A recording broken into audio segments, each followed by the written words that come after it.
Good morning and once again welcome to my YouTube channel, Pearson and Excel International Maths by Mr. Kamotho, and we continue to explain Pure Mathematics 1 in this video, topic number 8 and example 7.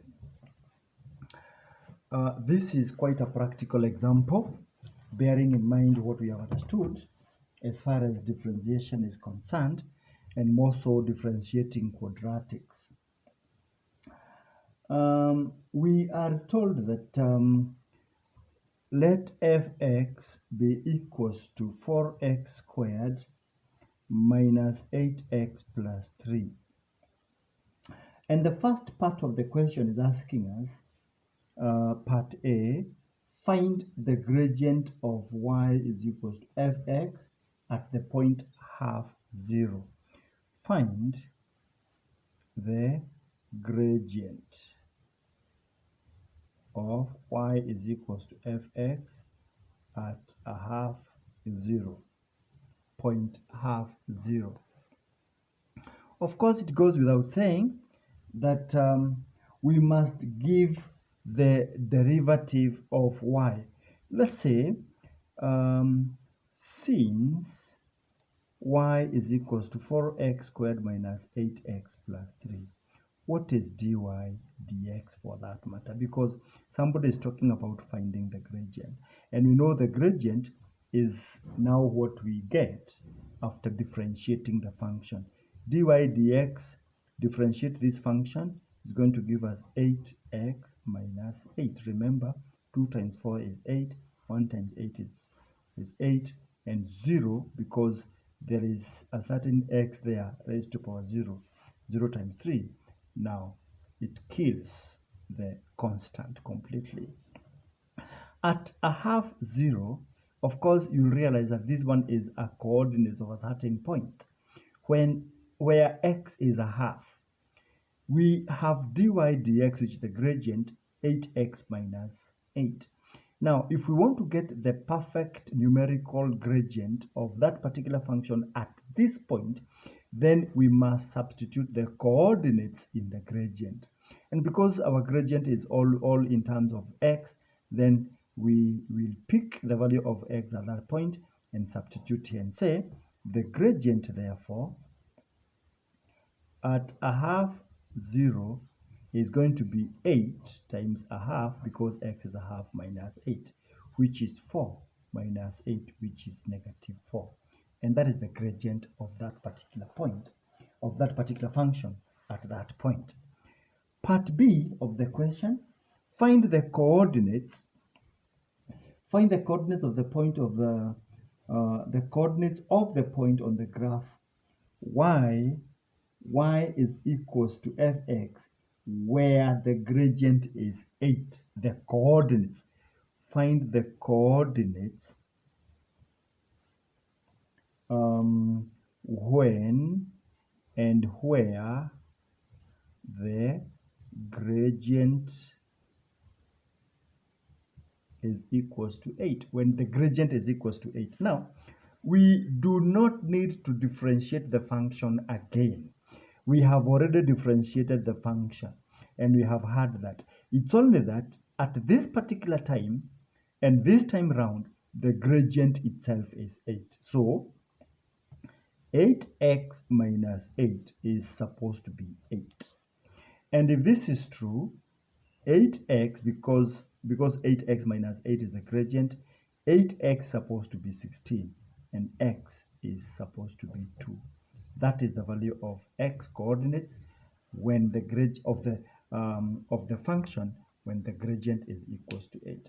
But of course, when we are talking about the coordinates, we are supposed to give coordinates in terms of x and y. Yes, we have x which is equals to 2, but we don't have y. We need to get y so that we can give our answer comprehensively. How do we get y? We know that y is always given by 4x squared minus 8x plus 3. Therefore, y is going to be 4, this is x is 2, 2 squared minus 8 multiplied by 2 plus 3. And what is this? This is 2 squared which is 4 times 4, 16 minus 16. This is 16 minus 16 plus 3. Clearly, y is equals to 3. So the coordinates of that point when the gradient is equals to 8 is 2, 3. And that is what we need to say as the answer to part B of the question. That is it. Now we go to part C, and part C is asking us find the gradient of the function at the points where the curve meets the line y. Find the gradient at the point where y is equals to find the gradient at point where y is equals to 4x squared minus 8x plus 3 meets y is equals to 4x minus 5. And these are two simultaneous equations. So we need to get the coordinates of the meeting point. And therefore, we have had such an equation before.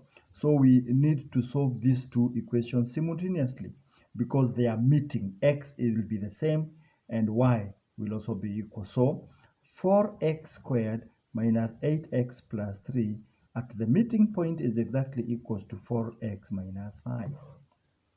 And it goes without saying we're going to have 4x squared, this 4x minus 12x because of minus 8 minus 4, of course, plus 8.